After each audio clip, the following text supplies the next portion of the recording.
2006年，疯狂的石头横空出世，震惊了所有人。谁也没料到这样一部小成本电影，靠着几个颜值几乎为零的男演员，最终拿下近3000万票房。不仅成就了林浩这个天才导演，还让大众看到了黄渤这个喜剧天才。孩子，三斤鹿。故事发生在山城重庆，梅民警的水龙头不停滴水，紧接着就是包哥的惨叫。包哥得了尿不尽，但更严重的问题是他即将失业，玉石厂经营不善，濒临破产。已经8个月没发工资，欠房地产商的一大笔钱还不上。四眼代表老板拿来合同，说是以资抵债，实际上却是强制收购。厂长只是看了一眼，便将合同扔给四眼，转身回工地继续干活。嘿，小心点嘛！哦，这个媳妇。受挫的四眼到车里取出喷漆，提前在墙上写了个大大的拆字，没等写完，他的新款宝马就被撞了。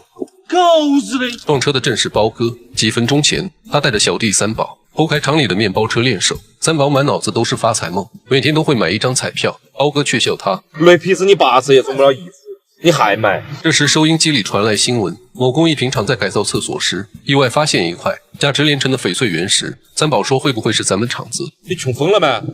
你还指望天上掉美元啊？天上确实掉了，但不是美元，是一个可乐罐子。空中缆车上，一个手持可乐罐的猥琐男正在调戏美女。你身上有一种东西，深深地打动了我。你知道这是什么吗？母性，伟大的母性气息。猥琐男泡妞不成，被美女一下踩穿了脚，手中的可乐没拿稳，正好掉在包哥车上。包哥发现可乐来自头顶，下车就骂：“这玩意儿没个鸡儿！”却忘记给车子拉手刹，直直朝着山下开去。二人赶紧去追，但面包车越来越快，撞在了四眼的宝马上。狗是高科技了，无人驾驶，没看到？别摸我！四眼嚣张跋扈，对着包哥动起手来。三宝也没惯着，抄起七匹狼就开打，直到交警来了才平息。这也救了交警一命。包哥愿意赔钱私了。四眼张嘴就是8000，玉石厂已经8个月没发工资，包哥哪有钱赔给四眼？东拼西凑才凑够3000，在交警的见证下，只好把驾驶证抵押给四眼。至于交警为什么这么快就到了现场，还是要从几分钟前说起。道哥为首的3个笨贼伪装成搬家公司盗窃，刚拿上家具就遇到交警查违停，交警让他们出示驾照和运营证，驾照他们有，运营证他们可没准备。黄渤饰演的黑皮拎上锤子，就要给交警头上敲上1号，刚要下手，包哥的面包撞上四眼的宝马，交警火速出警。处理完事故的包哥回到厂里，趴在床上拔罐，在烟灰缸里挑挑拣拣，终于找到一根红塔山。厂长拿来一沓报纸，广播里那块老坑翡翠真是从厂子公厕挖出来的5公里面的那块都没得我们的成色好。厂长决定举办个展览，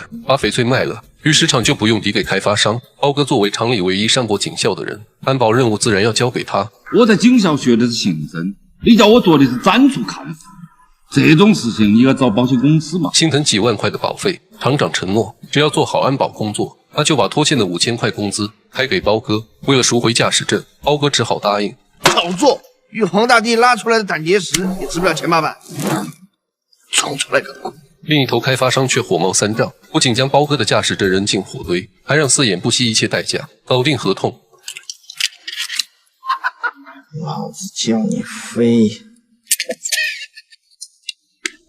北部穿杨，北部穿杨。